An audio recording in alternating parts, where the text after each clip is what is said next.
I was born in Decatur, but I grew up in Hartselle.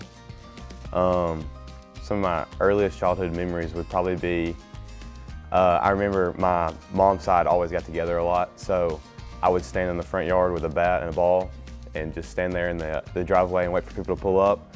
And kind of like their way of entering was they had to pitch to me a couple of times so I could just hit it, and I'd go get it, get back to them, get ready to hit again. Another one is my parents actually have a picture of it. I would put on all the catcher's gear. I don't know why we had catcher's gear. I wasn't even a catcher, my sister wasn't. But I would put on all the catcher's gear, and I would sit on the ground like this, and then my sister would throw to me. And I don't know why we did that, but it was fun.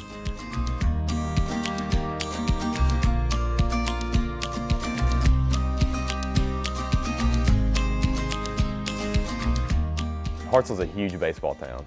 So especially during playoffs, it feels like the whole town just shuts down and everybody's at the game.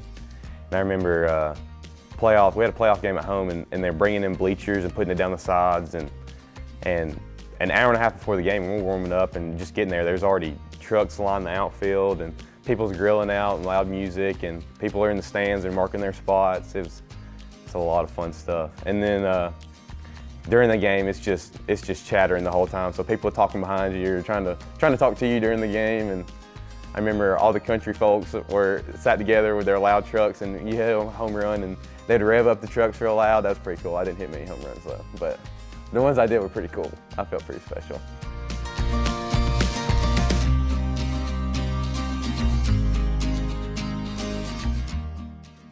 I was pretty gritty in high school, especially with winning and losing. I didn't like to lose. So it was pretty early on in high school. I thought I had a chance, and then I got to play with some travel teams in my high school career, and they actually helped me out with getting to UNA and going around playing at all these. I mean, I got to play at Vandy.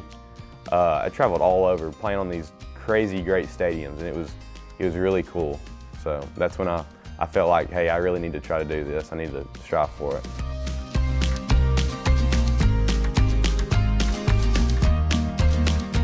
I chose UNA because it's far enough away from home. It's about an hour and 15 minutes where I'm away from my family and stuff, get the college feel. But it's also close enough to where if I need something that's really important, I can drive back real quick and it's no problem.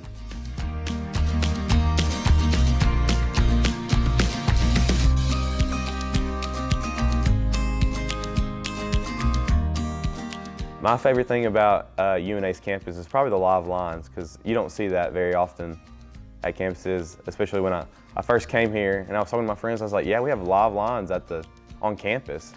And they kind of give me a weird look, and I'm like, we actually have two. So, and that takes a lot of people by surprise, but that's really makes UNA stand out from other campuses.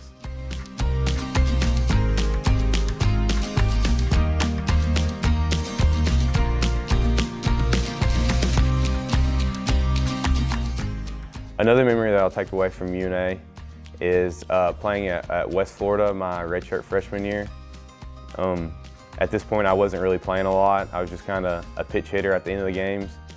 And that game, we were down by a couple of runs, and I got to come in. And this was probably the sixth game I've come in and pitch hit, and I miraculously kept getting hit somehow. And that game, morale was low, and it was the last inning. And I came in, and I got a pitch hit, and I got on, and it kind of fired everybody up.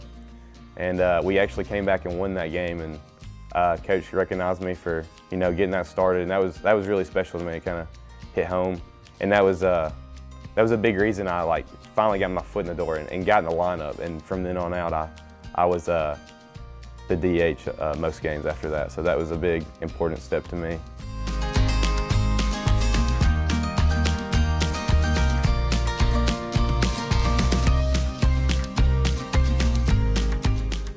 My name's Tate Mathis, and I play baseball at the University of North Alabama.